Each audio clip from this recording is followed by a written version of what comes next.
રાજસ્થાનના અનેક વિસ્તારોમાં અચાનક હવામાનમાં પલટો આવતા ભારે તોફાન અને વાવાઝોડાની સ્થિતિ સર્જાઈ છે। શ્રી ગંગાનગર, બીકાનેર, હનુમાનગઢ અને બિંઝવાલા સહિતના વિસ્તારોમાં તેજ પવન સાથે ધૂળની ભારે ડમરીઓ ઉડતા વિઝિબિલિટી ઘટી। કેટલાક વિસ્તારોમાં વરસાદ પણ વરસ્યો, જેના કારણે વાતાવરણમાં ઠંડક પ્રસરી છે। જોકે અચાનક આવેલા વાવાઝોડા અને ધૂળની ભારે આંધીના કારણે જનજીવન પ્રભાવિત થયું છે। સ્થાનિક લોકો અને વાહન ચાલકોને પણ મુશ્કેલીનો સામનો કરવો પડ્યો છે।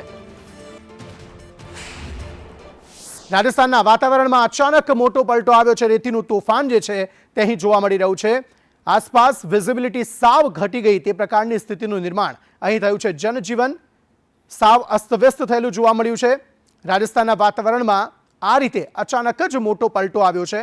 ધૂળની ભારે ડમરીઓ ઉડી છે અને અહીંયા લોકોની આંખોમાં ધૂળ જવાની સમસ્યા સર્જાઈ, વાહન ચાલકોને તકલીફ પડી, વિઝિબિલિટી ઓછી થઈ ગઈ અને આ તકલીફનો સામનો રાજસ્થાનના અલગ અલગ શહેરોમાં જોવા મળ્યો છે, અલગ અલગ વિસ્તારોમાં જોવા મળ્યો છે, જેનાથી ઓવરકમ થવામાં લગભગ કલાકથી 1.5 કલાક જેટલો સમય લાગ્યો છે। ભારે પવન સાથે વરસાદી માહોલ પણ અહીં સર્જાયો છે। કમોસમી વરસાદની આગાહી કરવામાં આવી છે। તેવામાં ધૂળની ડમરીઓની સાથે અહીંયા વરસાદ પડે તો પણ નવાઈ નહીં। ધૂળભરી આંધીથી જનજીવન અહીં ભારે પ્રભાવિત થયેલું જોવા મળી રહ્યું છે। કમોસમી વરસાદની આગાહી કરવામાં આવી છે। અલગ અલગ વિસ્તારો જે છે, લોકો પોતાના ઘરોના બારી બારણા દરવાજા જે છે તે બંધ રાખીને રહેવા માટે મજબૂર બન્યા છે। અંધારપટ છવાઈ ગયું હોય તે પ્રકારની સ્થિતિનું નિર્માણ રાજસ્થાનના અલગ અલગ વિસ્તારોમાં આ ધૂળની ડમરીઓના કારણે થયેલું જોવા મળી રહ્યું છે। અચાનક જ મોટો પલટો જોવા મળ્યો।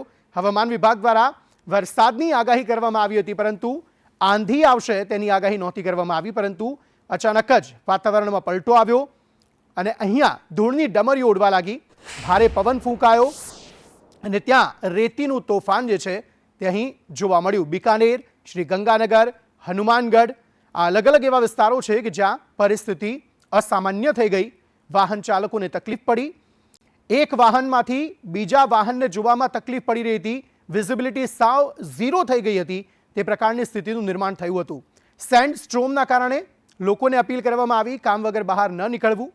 વરસાદી માહોલ સર્જાયો છે, તેવામાં વરસાદ પડવાની પણ શક્યતા વ્યક્ત કરવામાં આવી છે। અલગ અલગ તસવીરો, જે ભયાવહ તસવીરો છે તે આપણા ટીવી સ્ક્રીન પર, કે જ્યાં સામાન્ય લોકોથી માંડી વાહન ચાલકો જે છે તે મુશ્કેલીમાં મુકાયેલા જોવા મળ્યા।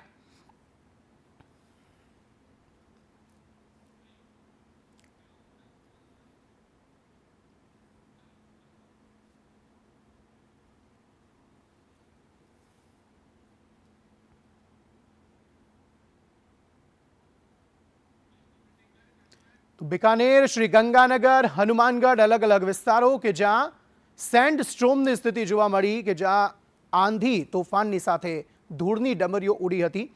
તસવીરો જુઓ કે જ્યાં વાહન ચાલકો જે છે તેમને તકલીફ પડી હતી।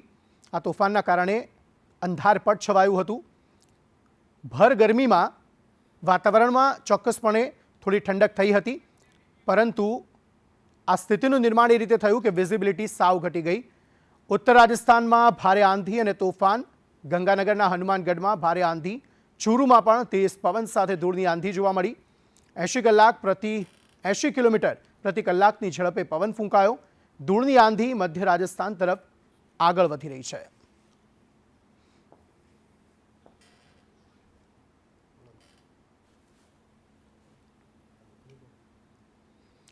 तो देशभर में हवामान विभाग द्वारा देशना 17 જેટલા રાજ્યોમાં ભારે વરસાદ અને વાવાઝોડાની આગાહી કરવામાં આવી છે। ખાસ કરીને ઉત્તર પ્રદેશ, દિલ્હી અને બિહાર જેવા મોટા રાજ્યોમાં આગામી સમયમાં ભારે વરસાદ સાથે વાવાઝોડું ત્રાટકવાની આશંકા સેવાઈ રહી છે। હવામાન વિભાગના જણાવ્યા અનુસાર આ કુદરતી આફત દરમિયાન દેશના વિવિધ ભાગોમાં 85 કિલોમીટર પ્રતિ કલાકની ઝડપે પ્રચંડ પવન ફૂંકાઈ શકે છે।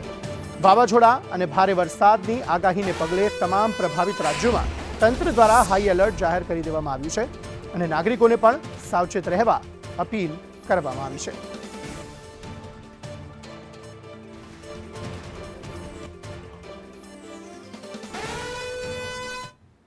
तो देशभરમાં ગરમી અને હીટવેવ વચ્ચે ઉત્તર અને પૂર્વી ભારતમાં કુદરતે રૌદ્ર સ્વરૂપ ધારણ કર્યું। છેલ્લા 24 કલાકમાં આંધી, વરસાદ અને વીજળી પડવાની ઘટનાઓમાં કુલ 48 લોકોના મોત થઈ ગયા છે।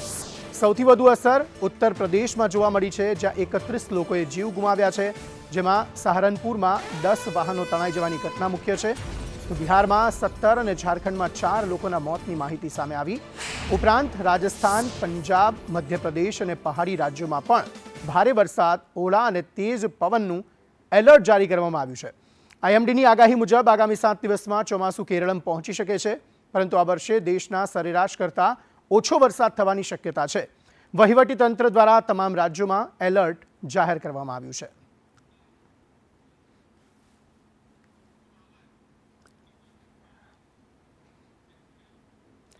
આ તરફ હરિયાણાના 2 સ્થળોએ વરસાદી માહોલ છવાયો હતો, જ્યાં અંબાલા અને કરનાલમાં કમોસમી વરસાદ વરસ્યો હતો. બંને શહેરોમાં વરસાદી માહોલ છવાતા લોકોને ગરમીથી રાહત મળી હતી. આ વખતે ભારતમાં દક્ષિણ અને ઉત્તર દિશામાં પ્રી મોન્સૂન એક્ટિવિટી જોવા મળતા ઉત્તર ભારતમાં પણ વરસાદી માહોલ છવાયો છે. વરસાદ પડતા રસ્તા પર પાણી ભરાયું તો ઘણા વિસ્તારો ખાલીખમ જોવા મળ્યા હતા. અંબાલા, કરનાલ 2 અલગ અલગ વિસ્તારો કે જ્યાં વરસાદી માહોલ જોવા મળ્યો. કેટલાક વિસ્તારો એવા હતા કે જ્યાં વરસાદી પાણી ભરાઈ જવાની પણ સ્થિતિ સર્જાઈ. આ કમોસમી વરસાદના કારણે ખેડૂતોની ચિંતામાં વધારો થયો છે. આ ઉપરાંત જે કાળઝાળ ગરમી છે તેમાંથી થોડી રાહત મળી છે.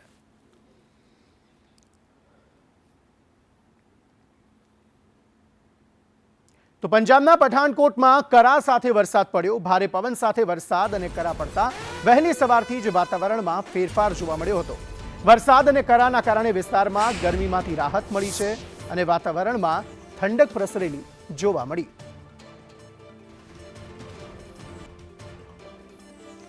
પઠાણકોટમાં ભારે પવન અને વરસાદની સ્થિતિનું નિર્માણ થયું છે. કરા સાથે અહીં વરસાદ પડ્યો છે. અલગ અલગ વિસ્તારોમાં જેમ પાણી ભરાઈ જાય તે રીતે કરાના ઢગલા જે છે તે અલગ અલગ વિસ્તારોમાં જોવા મળ્યા, જેના કારણે વાતાવરણમાં ઠંડક પ્રસરી હતી. કેટલાક વિસ્તારોમાં પાણી ભરાઈ જવાની પણ સમસ્યા સર્જાઈ છે. કેટલાક લોકો આ માહોલને માણતા પણ જોવા મળ્યા હતા. વહેલી સવારે વાતાવરણમાં પલટો આવ્યો હતો, ગરમીમાંથી રાહત મળી હતી અને અચાનક જ વરસાદી માહોલ જામ્યો હતો અને કરા સાથે અહીં વરસાદ વરસ્યો હતો.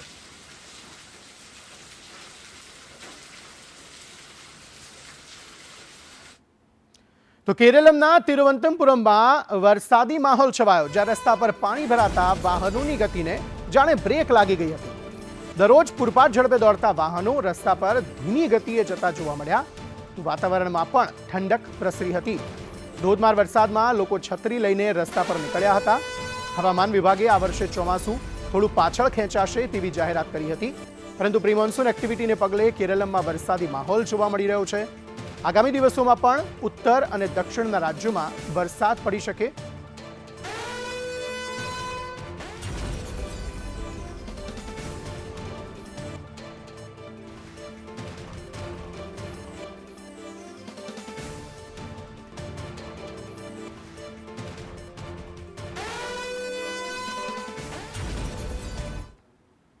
समग्र मामले વધુ માહિતી સાથે संवाददाता अजय यादव जुड़ाई गया है. अजय, बताइए क्या ज्यादा जानकारी पूरे मामले में?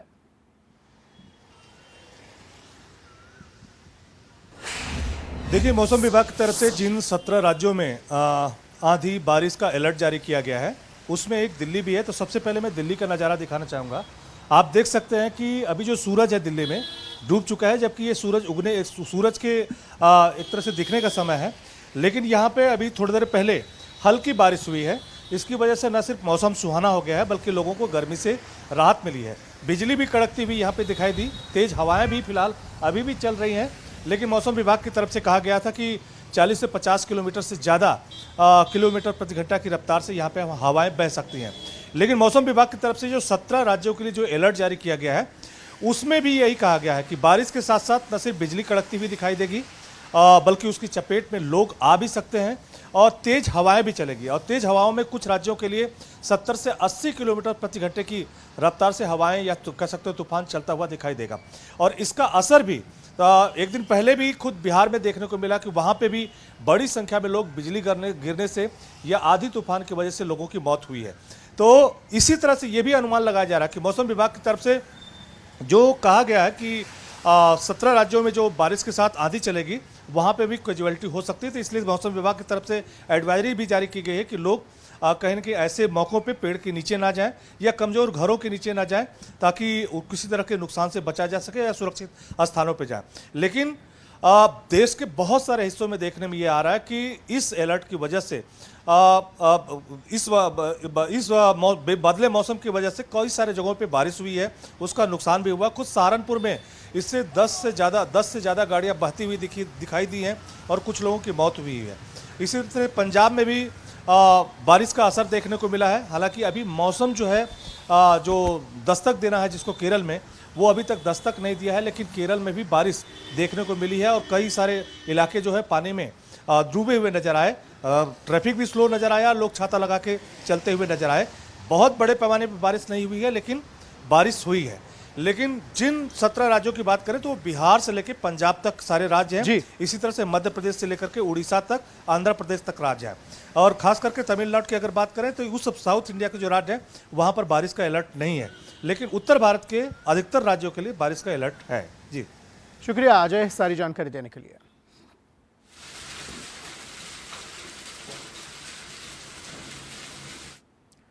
તો રાજ્યમાં આજથી પ્રી મોન્સૂન એક્ટિવિટીની ધમાકેદાર શરૂઆત થઈ છે, જેના પગલે ઉત્તર અને મધ્ય ગુજરાતના અનેક જિલ્લાઓમાં ક્યાંક ધીમી ધારે તો ક્યાંક મુશળધાર વરસાદ ખાબક્યો છે। હવામાન વિભાગની આગાહી મુજબ વાતાવરણમાં અચાનક પલટો આવતા દાહોદ, સાબરકાંઠા, મહીસાગર અને અરવલ્લી જિલ્લામાં મેઘરાજાએ પથરામણી કરી છે। દાહોદના ઝાલોદ અને ગરબાડા સહિતના વિસ્તારોમાં પણ આ પરિસ્થિતિ જોવા મળી કે જ્યાં ચોમાસા પહેલા જમાવટ વરસાદની જોવા મળી છે। દાહોદ, હિંમતનગર, મહીસાગર, માલપુર, મોડાસા अलग अलग विस्तारों में वरसादी माहौल जाम्यो। કેટલાક વિસ્તારોમાં પાણી ભરાવાની પણ સમસ્યા સર્જાઈ।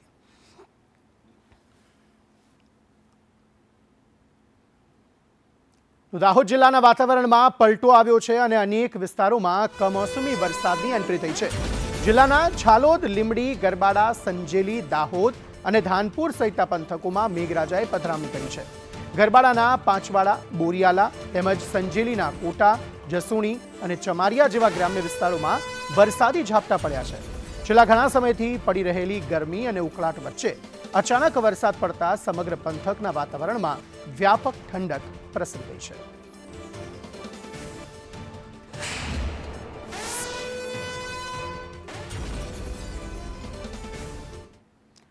સાબરકાંઠા જિલ્લાના વાતાવરણમાં પણ પલટો આવ્યો। હિંમતનગર તાલુકાના ગ્રામ્ય વિસ્તારમાં વરસાદ વરસ્યો છે।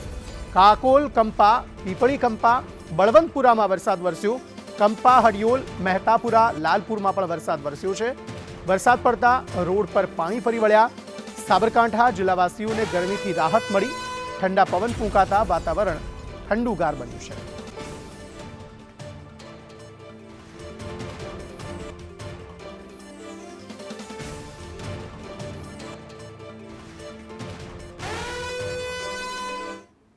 તો ગુજરાતમાં કાળઝાળ ગરમી વચ્ચે હવામાન વિભાગે પ્રી મોન્સૂન વરસાદની આગાહી કરી છે।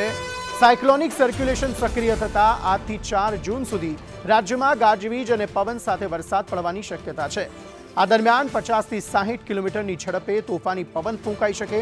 ખાસ કરીને ઉત્તર, મધ્ય, દક્ષિણ ગુજરાત અને સૌરાષ્ટ્રમાં તેની વ્યાપક અસર જોવા મળશે, જ્યારે મહીસાગર, દાહોદ અને પંચમહાલમાં ભારે વરસાદ પડી શકે છે। ખરાબ હવામાનને પગલે માછીમારોને 5 દિવસ દરિયો ન ખેડવા सूचना अपाई है। वरसादने कारणे तापमान में 3 થી 5 डिग्रीनो घटाडो नोंधाशे।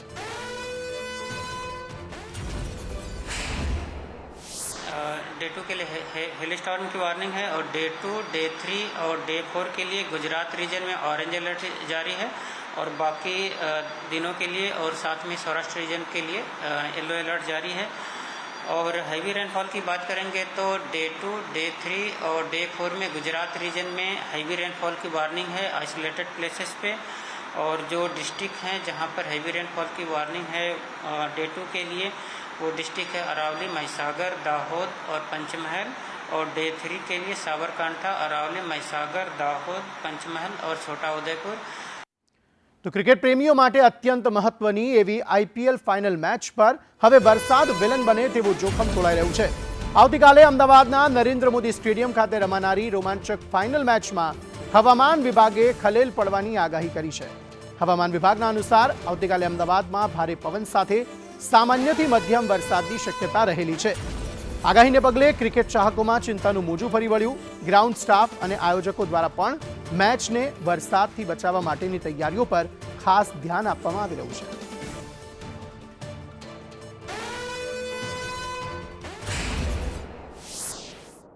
कल अहमदाबाद के लिए लाइट टू मॉडरेट रेन और साथ में मॉडरेट थंडरस्टॉर्म की वार्निंग है और जो विंड की स्पीड होगी वो 50 से 60 किलोमीटर पर आवर और साथ में जो गस्टी विंड होगी वो 70 किलोमीटर पर आवर के आसपास रहने का पूर्वानुमान है. તો ગુજરાતમાં ચોમાસાના આગમનને લઈને જાણીતા હવામાન નિષ્ણાત અંબાલાલ પટેલે મહત્વની આગાહી કરી. તેમના જણાવ્યા અનુસાર આજથી જ ગુજરાતના હવામાનમાં મોટો પલટો આવશે.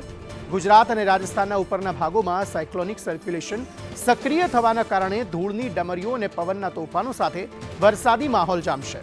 અંબાલાલ પટેલે આગાહી કરી છે કે 4 જૂન સુધી રાજ્યના વિવિધ ભાગોમાં વરસાદી ઝાપટા પડી શકે છે.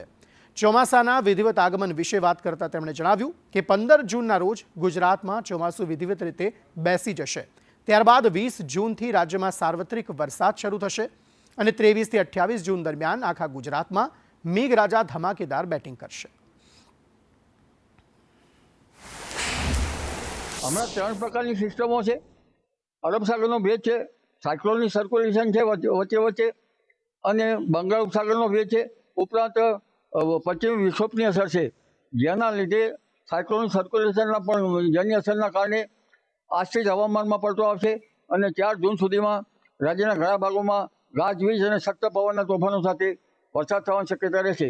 પવનની ગતિના કારણે કાચા મકાના સાપડા ઉડી જાય તેવી પવનની ગતિ રહેશે. બાગાયતી પાકો પર તેની સવિશેષ અસર થવાની શક્યતા રહેશે અને ઊભા ખરીફ પાકો ઉપર પણ અસર થવાની શક્યતા રહે. 8-9 જૂને લગભગ દક્ષિણ ગુજરાતના ભાગોમાં વરસાદ થવાની શક્યતા છે.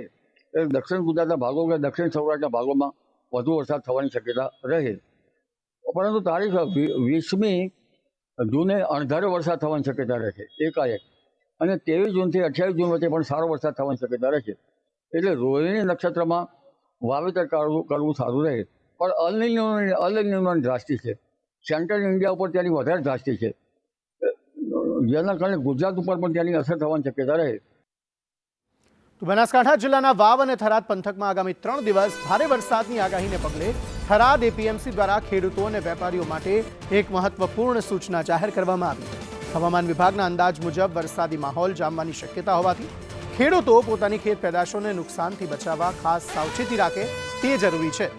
એપીએમસી દ્વારા ખેડૂતોને અપીલ કરવામાં આવી છે કે તેઓ પોતાની જણસી વેચાણ માટે એપીએમસી લાવે તે પહેલા તેને સંપૂર્ણ સુરક્ષિત રાખે.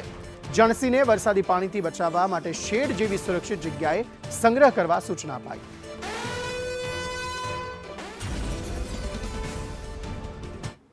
અમદાવાદ સિવિલ હોસ્પિટલના લિકર પરમિટ કૌભાંડમાં હવે સૌથી મોટા અને મહત્વના સમાચાર સામે આવ્યા. સંદેશ ન્યૂઝના સતત અહેવાલો અને પર્દાફાશ બાદ આખરે સિવિલ તંત્રને સમગ્ર સિસ્ટમમાં મોટો ફેરફાર કરવાની ફરજ પડી છે. અત્યાર સુધી લિકર પરમિટ માટેની પ્રક્રિયામાં પારદર્શકતાના અભાવ અને ગેરરીતિના આક્ષેપો વચ્ચે હવે નાણાં ચૂકવણી માટે ખાસ એપ તૈયાર કરવામાં આવી. નવા નિયમો મુજબ એપ્લિકેશન વગર કોઈપણ પ્રકારનું પેમેન્ટ થઈ શકશે નહીં અને સર્વર ડાઉન હોય ત્યારે પણ રોકડ રકમ સ્વીકારવામાં આવશે નહીં. એટલું જ નહીં, લિકર પરમિટ માટે જરૂરી મેડિકલ રજૂઆતોના નિયમોમાં પણ મોટો ફેરફાર કરાયો. હવે માત્ર NABL માન્ય લેબનો રિપોર્ટ જ માન્ય ગણાશે, જ્યારે અગાઉ કોઈપણ લેબના રિપોર્ટ સ્વીકારવામાં આવતા હતા. એક અઠવાડિયામાં નવી વ્યવસ્થા અમલમાં આવશે. એટલે કે સંદેશ ન્યૂઝના પર્દાફાશ બાદ આખરે સિસ્ટમ બદલાઈ અને પારદર્શકતા તરફ મહત્વનું પગલું ભરાયું. પણ કાઢે કે કોઈ પણ કન્ડિશનમાં કેશ પૈસા લેવા જ નહીં, અને એવો ઇસ્યુ આવતો પણ નથી કે કોઈને કેશ જ આપવા હોય છે. અને ક્યારેક એવું બને કે સર્વર કે એવું ડાઉન હોય તો પણ એવા કિસ્સાની અંદર થોડીક વાર રહી ચાલુ થાય ત્યારે અથવા પછી નેક્સ્ટ ડે બોલાવીને પણ આપણે એને ભરાઈ શકીએ. અને મેઇન વસ્તુ એ છે કે જ્યારે પૈસા ભરાઈ જાય અને એનું જે આઈડી જનરેટ થાય એ એકાઉન્ટમાં ચેક કરી અને પછી જ અહીંથી ફાઇલ મૂકવામાં આવે છે. એટલે મીન્સ કે એશ્યોર કરવામાં આવે છે કે ડેફિનેટલી આ જે તે વ્યક્તિએ પૈસા ભર્યા છે એ એકાઉન્ટમાં જમા થયા છે. એક વધારાનું ચેન્જ એ કર્યું છે. બીજું એ રીતે રાખ્યું છે કે જે ડૉક્ટર્સ એટલે MD ફિઝિશિયન કે MD સાયકેટ્રિક જે સર્ટિફિકેટ આપતા હોય છે જે તે વ્યક્તિને, તો એ GMC અને MD ડિગ્રી ધારક જ હોવા જોઈએ અને માન્યતાવાળી ડિગ્રી હોવી જોઈએ. ને આ સમગ્ર મામલે વધુ માહિતી સાથે સંવાદદાતા કશ્યપ જોશી જોડાઈ ગયા છે. કશ્યપ, આ સમગ્ર મામલામાં જે પ્રક્રિયા છે તેમાં મોટો ફેરફાર કરવાની ફરજ સિવિલ તંત્રને પડી છે. શું છે વધુ વિગતો અને સંદેશ ન્યૂઝના અહેવાલ બાદ આ ફેરફાર કરવાની ફરજ પડી છે તંત્રને?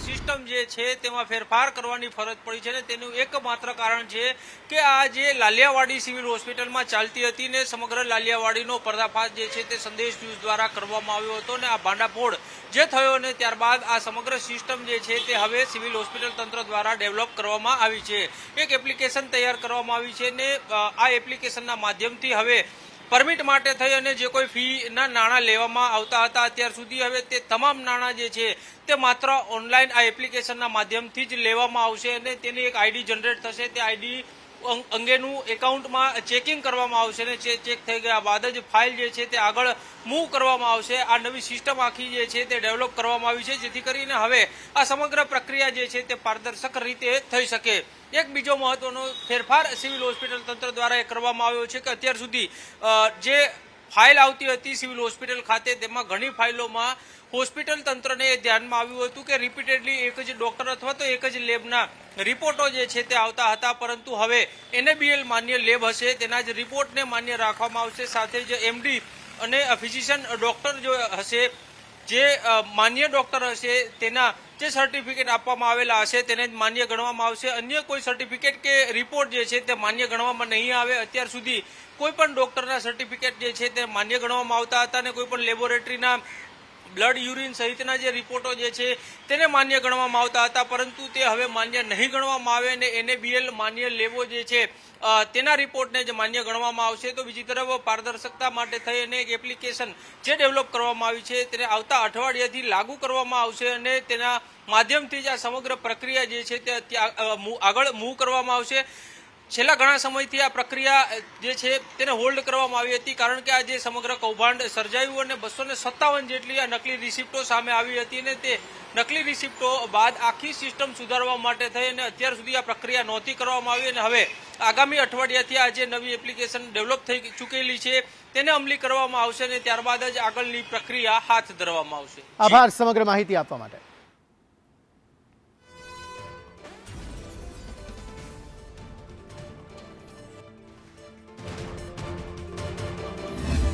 સિવિલ હોસ્પિટલમાં લીકર પરમિટ કૌભાંડ ચાલી રહ્યું હતું ને તેનો પર્દાફાશ સંદેશ ન્યૂઝ દ્વારા કરવામાં આવ્યો હતો અને હવે તંત્ર જે છે તે ત્યારથી જ સક્રિય થયું હતું અને આખી સિસ્ટમ સુધારવા માટે કવાયત જે કરવામાં આવી હતી ને તે પૂર્ણતાના આરે છે.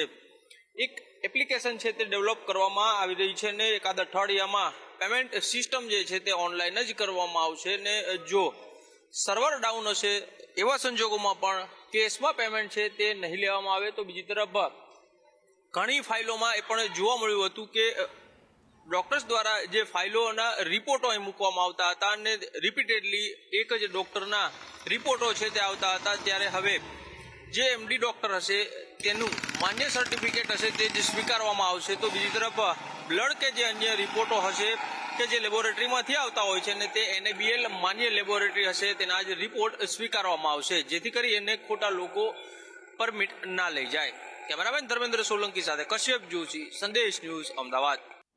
આ તરફ ભાવનગરમાં બની રહેલી નવી SP કચેરીના પ્રોજેક્ટમાં 3.22 કરોડ રૂપિયાની ગેરરીતિનો મામલો સામે આવતા ખળભળાટ મચી ગયો છે. ભવ્ય હેરિટેજ બિલ્ડિંગનું કામ પૂર્ણ થાય તે પહેલા જ આ મોટા ભ્રષ્ટાચારના આક્ષેપો થયા છે. આ કૌભાંડમાં પોલીસ હેડક્વાર્ટરના ક્લાર્ક ધર્મેન્દ્રસિંહની મહુવા ખાતે તાત્કાલિક બદલી કરી દેવાઈ અને અન્ય 3 કર્મચારીઓ સામે પણ તપાસના આદેશ અપાયા. પ્રાથમિક તપાસમાં ઉચ્ચ અધિકારીઓને અંધારામાં રાખીને આ ગેરરીતિ આચરવામાં આવી હોવાનું સામે આવ્યું છે. જોકે આ સંવેદનશીલ મામલે પોલીસના ઉચ્ચ અધિકારીઓએ મીડિયા સમક્ષ મૌન સેવતા અનેક સવાલો ઉઠ્યા છે. ભાવનગર શહેરમાં નવી બની રહેલી જિલ્લા પોલીસ વડાની કચેરી હજી બન્યા પહેલાં જ વિવાદમાં આવી છે, કારણ કે કહી શકાય કે ભાવનગર શહેરમાં જે નવાપરા ખાતે આવેલી જિલ્લા પોલીસ અધિક્ષકની કચેરી છે તે હજી બની રહી છે, ત્યાં જ વિવાદમાં સપડાઈ છે, કારણ કે 3.22 કરોડનું ગેરરીતિનું સામે આવ્યું છે અને તેને લઈને જિલ્લા પોલીસ વડા દ્વારા તપાસની આદેશ છે તે કરવામાં આવી રહ્યા છે. અલગ અલગ કાગળો ઉપર સહી કરાવીને 3 કરોડથી વધુની ગેરરીતિ છે તે કર્મચારીઓ દ્વારા આચરવામાં આવી છે, તેને લઈને ક્લાર્ક સહિત 3 વ્યક્તિઓ વિરુદ્ધ છે તે તપાસ છે તે બેસાડવામાં આવી છે. ધર્મેન્દ્રસિંહ નામના ક્લાર્કની તાત્કાલિક અસરથી મહુવા ખાતે બદલી કરી દેવામાં આવી છે. આ ઉપરાંત કહી શકાય કે 3 કર્મચારીઓ છે તેમની સામે ખાતાકીય તપાસ છે તે શરૂ કરી દેવામાં આવી છે. મયુર દવે, સંદેશ ન્યૂઝ, ભાવનગર. આ તરફ દિયોદર તાલુકા પંચાયતમાં લાંબા સમયથી ચાલી રહેલા રાજકીય ડ્રામાનો અંત આવ્યો. આજે યોજાયેલી ચૂંટણીમાં કોંગ્રેસે પોતાની સત્તા જાળવી રાખતા પ્રમુખ તરીકે પ્રભાતભાઈ વાઘેલા અને પ્રમુખ તરીકે પાનાબેન ચાવડાની વરણી કરાઈ. ચુસ્ત પોલીસ બંદોબસ્ત સાથે સંપન્ન થયેલી આ ચૂંટણીમાં પાનાબેન ચાવડાના ઉપપ્રમુખ પદે બિરાજતા તાલુકા પંચાયતમાં મહિલા શાસનનો નવો અધ્યાય શરૂ થયો છે. કોંગ્રેસની બહુમતી સાથે સત્તાના આ ગણિતે લાંબા સમયથી ચાલતા રાજકીય તણાવને વિરામ આપ્યો છે.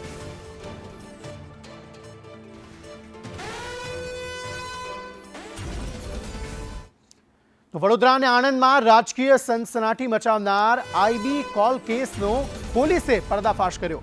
આમ આદમી પાર્ટીના કાર્યકરોને ધમકાવવાના આક્ષેપ સાથે થયેલા ટ્વીટ બાદ તપાસમાં ચોંકાવનારો ખુલાસો થયો કે આઈબીના નામે ફોન કરનાર અન્ય કોઈ નહીં પણ વડોદરા આમ આદમી પાર્ટીના પ્રમુખ અશોક ઓઝા અને તેમના સાથી નીતિન ડાંગરિયા હતા.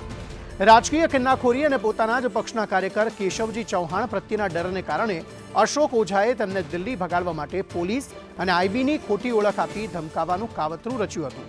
આ સમગ્ર મામલે આણંદ સાયબર ક્રાઇમ પોલીસે બંને આરોપીઓની ધરપકડ કરી બીએનએસ અને આઈટી એક્ટ હેઠળ ગુનો નોંધી તપાસ હાથ ધરી છે.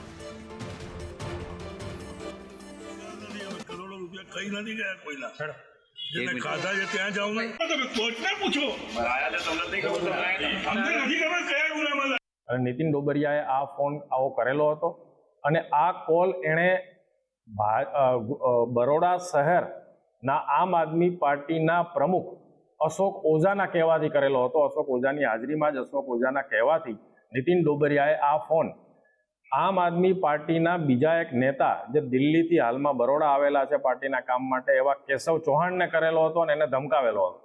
આ આખું ષડયંત્ર અશોક ઓઝા દ્વારા રચવામાં આવેલું હતું અને એનું કારણ એ હતું કે અશોક ઓઝાને એવો ભય હતો કે કેશવ ચૌહાણ દ્વારા એમનું નુકસાન કરવામાં આવશે, એમના કદને, પાર્ટીમાં એમના હોદ્દાને નુકસાન કરવામાં આવશે અને ઉપર ખોટું બ્રીફિંગ કરવામાં આવશે. એવા ડરથી આંતરિક કલેશના કારણે અશોક ઓઝા દ્વારા આખું ષડયંત્ર રચવામાં આવેલું હતું. સમગ્ર મામલે વધુ માહિતી આપી રહ્યા છે સંવાદદાતા કૃણાલ શર્મા. કૃણાલ, આ સમગ્ર મામલામાં શું વધુ વિગતો? અશોક ઓઝાનું નામ સામે આવી રહ્યું છે. શું હતો આખો મામલો અને હવે શું કાર્યવાહી થઈ રહી છે?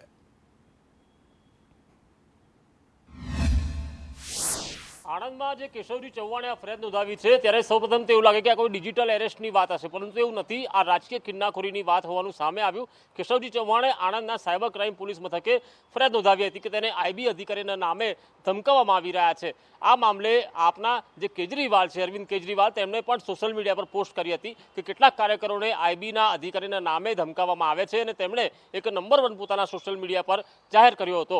આ નંબરને લઈને જ્યારે તપાસ કરવામાં આવી, સાયબર ક્રાઇમે તપાસ કરી, ત્યારે આ નંબર જે નીતિન ડાંગરિયા છે, જે આણંદનો છે, તે લેબર કોન્ટ્રાક્ટર હોવાનું સામે આવ્યું હતું. આ નીતિન ડાંગરિયાને પોલીસે ઉઠાવ્યો હતો, તેની પૂછપરછ કરી હતી અને તેમાં વડોદરાના આપ પાર્ટીના જે પ્રમુખ છે અશોક ઓઝા, તેમનું નામ ખુલ્લી રીતે સામે આવ્યું હતું. અને નીતિન ડાંગરિયાએ પણ વટાણા વેરી દીધા હતા અને કહ્યું હતું કે તેણે આપના જે અશોક ઓઝા છે વડોદરાના પ્રમુખ, તેમને વડોદરા બોલાવ્યો હતો અને ત્યારબાદ આ કેશવ ચૌહાણને ધમકી આપી હતી. આઈબીના અધિકારીના નામે વડોદરા બોલાવવાની પણ ધમકી આપવામાં આવી હતી. કેસમાં ફસાવી દેવાની વાત કરવામાં આવી હતી. જોકે કેશવ ચૌહાણ ડર્યા નહોતા, ફરિયાદ કરી હતી. આખરે ભાંડો ફૂટ્યો.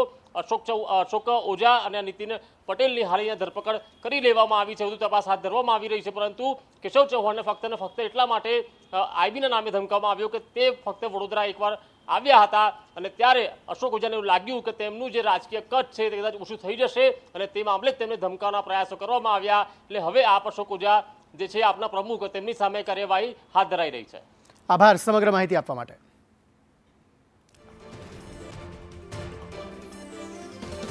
તો ભરૂચના જંબુસરમાં ખાતર માટે ખેડૂતોની લાંબી લાઈનો જોવા મળી રહી છે.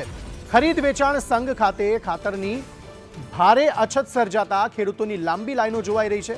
બફર સ્ટોકમાં 8,280 બેગ ખાતર ઉપલબ્ધ હોવા છતાં માત્ર સરકારી મંજૂરીના અભાવે તેનું વિતરણ અટકાવી દેવાયું છે. ખાતર ન મળતા ખેડૂતોમાં ભારે રોષ ફાટી નીકળ્યો છે. એક તરફ વાતાવરણ બદલાયું છે અને બીજી તરફ સમયસર ખાતર ન મળતા જગતના તાતની ચિંતામાં મોટો વધારો થયો છે. જંબુસર યુનિયન જીન ખાતે ખેડૂતોના ટેલિફોનિક ફોન આવવાથી યુરિયા ન મળવાની ફરિયાદો ઊભી થઈ, જેથી કરીને મેં આવીને અહીંયા તપાસ કરી એમાં નર્મદા યુરિયા 3730, ક્રુપકો યુરિયા 3550 અને ઇફકો મોટો દાણો યુરિયા 1000 ગુણ એટલે કે 8280 ગુણ અહીંયા બફર સ્ટોકમાં રાખવામાં આવી છે. ગઈકાલે જે કંઈક એક ગાડી એ લોકોએ વિતરણ કર્યું છે અને બીજી ગાડી એવું કહેવામાં આવે છે કે સ્ટોક. તો સુરેન્દ્રનગરના કોંઢ ગામે પાવર ગ્રીડ લાઇનના વીજ થાંભલા નાખવાના મુદ્દે ખેડૂતો અને કોંગ્રેસ દ્વારા રેલી યોજવામાં આવી. મોટી સંખ્યામાં ખેડૂતો અને કોંગ્રેસના નેતાઓ રેલીમાં જોડાયા હતા. ખેડૂતો અને નેતાઓએ કલેક્ટરને આવેદનપત્ર આપી પોતાની રજૂઆત કરી હતી. દરમિયાન કલેક્ટર કચેરી ખાતે કોંગ્રેસના નેતાઓ અને પોલીસ વચ્ચે રકઝકના દ્રશ્યો પણ જોવા મળ્યા. ખેડૂતોએ આગામી દિવસોમાં માંગ સ્વીકારવામાં નહીં આવે તો ગાંધીનગર સુધી આંદોલન કરવાની ચીમકી ઉચ્ચારી. આ રેલીમાં પાલ આંબલિયા, લાલજી દેસાઈ સહિતના લોકો જોડાયા હતા.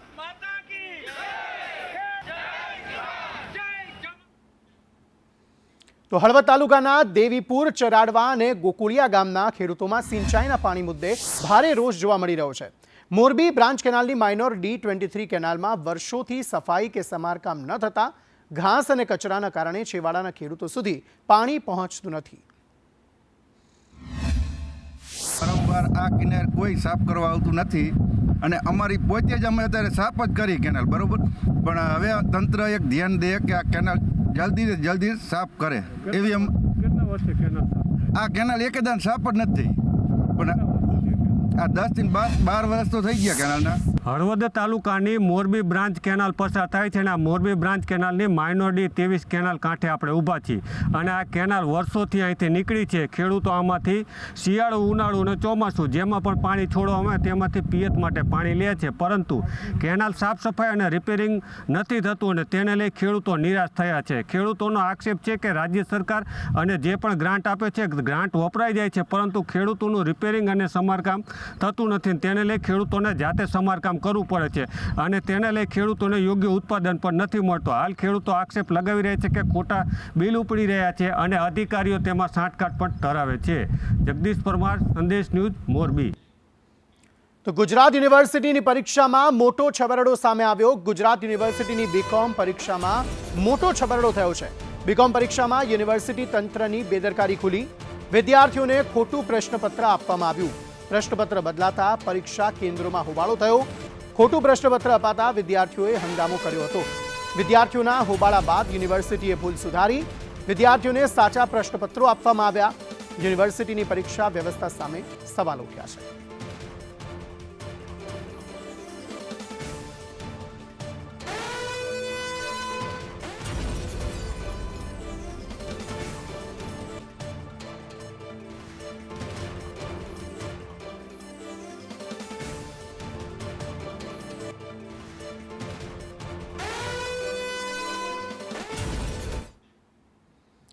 તો પંજાબની સ્થાનિક ચૂંટણીઓમાં આમ આદમી પાર્ટીને મળેલી ભવ્ય જીત બાદ ઈસુદાન ગઢવીએ પ્રેસ કોન્ફરન્સ કરી. તેમણે પંજાબના નાગરિકો, કાર્યકર્તાઓ, મુખ્યમંત્રી ભગવંત માન અને રાષ્ટ્રીય સંયોજક અરવિંદ કેજરીવાલને શુભેચ્છા અને આભાર વ્યક્ત કર્યો. જ્યારથી આમ આદમી પાર્ટીની સરકાર પંજાબમાં બની છે, લગભગ 4 વર્ષ અને 2 મહિના જેવું થવા જઈ રહ્યું છે અને એમાં સ્થાનિક સ્વરાજ્યની ચૂંટણી, અર્બન અને સેમી અર્બનની ચૂંટણી એટલે કે નગરપાલિકા અને મહાનગરપાલિકાઓની ચૂંટણીઓમાં આમ આદમી પાર્ટીએ અરવિંદ કેજરીવાલજી, ભગવંત માન સાહેબની જોડીએ કમાલ કરી દીધી છે. પંજાબ વાસીઓએ ત્યારે વિધાનસભાની ચૂંટણીને હજુ 8 મહિના જેટલી વાર છે, 8-9 મહિના જેટલી, એ પહેલા જ પંજાબ વાસીઓએ કામની રાજનીતિ ઉપર મહોર મારી છે. અને કેવી રીતે મહોર મારી છે, અત્યાર સુધી રેકોર્ડ નહોતો એ પ્રકારે આમ આદમી પાર્ટીએ પંજાબમાં જીત હાંસલ કરી છે. તો આર્મી ચીફ જનરલ ઉપેન્દ્ર દ્વિવેદીએ જણાવ્યું કે ઓપરેશન સિંદૂર હજુ પૂરું થયું નથી. હાલમાં ફક્ત યુદ્ધ વિરામની સ્થિતિ છે. જો જરૂર પડે તો ત્રણેય સેનાઓ ઓપરેશન સિંદૂર 2.0 માટે સંપૂર્ણપણે તૈયાર છે. As far as Operation Sindoor is concerned, firstly, it is still continuing. There is temporary cessation of hostilities. So the Indian Army or all the 3 services are preparing well for Operation Sindoor 2.0 if it takes place. Presently, we are looking at enhancing our synergy within the 3 services. we are looking at equipping ourselves for the next warfare. As I have told you, the next warfare will not be limited to the land, maritime, and air alone. The new entries, that is the space, cyber, and cognitive warfare, will play a very important role.